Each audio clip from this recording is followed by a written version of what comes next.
വീർ സവർക്കറെ കുറിച്ചുള്ള ചോദ്യം ഉൾപ്പെടുത്തിയത് AEOയ്ക്ക് അറിവുണ്ടായിരുന്നില്ലേ എന്ന് ഹൈക്കോടതി. പിന്നെ എന്തുകൊണ്ട് AEOയ്ക്കെതിരെ നടപടി എടുത്തില്ലെന്നും കോടതി. അധ്യാപകന്റെ സസ്പെൻഷൻ നടപടികൾ സ്റ്റേ ചെയ്യുന്ന കാര്യത്തിൽ ഹൈക്കോടതി നാളെ ഇടക്കാല ഉത്തരവ് പറയും.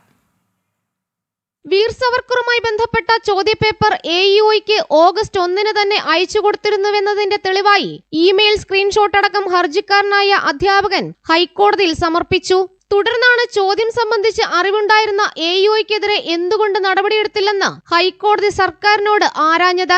സസ്പെൻഷൻ ശിക്ഷാ നടപടിയല്ലെന്നായിരുന്നു സർക്കാരിന്റെ മറുപടി. അച്ചടക്ക നടപടിയുടെ ഭാഗമാണ് സസ്പെൻഷൻ. നടപടികൾ പ്രാഥമിക ഘട്ടത്തിലാണ്. രാഷ്ട്രീയപരമായ നടപടിയല്ല എടുത്തത്. ചോദ്യം ഉൾപ്പെടുത്തിയത് മാത്രമല്ല അധ്യാപകനെതിരായ നടപടിക്ക് കാരണം. അക്കാദമികപരമായ ഉത്തരവാദിത്വം നിർവഹിക്കുന്നതിൽ അധ്യാപകന്റെ ഭാഗത്തുനിന്നും വീഴ്ചയുണ്ടായി. ചോദ്യം തയ്യാറാക്കുന്നതിലെ അധ്യാപകന്റെ ജാഗ്രതക്കുറവ് വിവാദങ്ങൾക്ക് വഴിവെച്ചുവെന്നും സർക്കാർ മറുപടി സത്യവാങ്മൂലത്തിലൂടെ വ്യക്തമാക്കി. വീർ സവർക്കർ ഏറ്റവും കൂടുതൽ കാലം ശിക്ഷ അനുഭവിച്ച സ്വാതന്ത്ര്യ സമര സേനാനിയാണ് എന്നതിന് ഔദ്യോഗിക തെളിവില്ലെന്നുമുള്ള വിചിത്രവാദവും സംസ്ഥാന സർക്കാർ ഇന്ന് ഹൈക്കോടതിയിൽ സ്വീകരിച്ചു. സസ്പെൻഷൻ നടപടി സ്റ്റേ ചെയ്യണമെന്ന അധ്യാപകന്റെ ആവശ്യത്തിന്മേൽ സിംഗിൾ ബെഞ്ച് നാളെ തീരുമാനമെടുക്കും. ജനം, കൊച്ചി.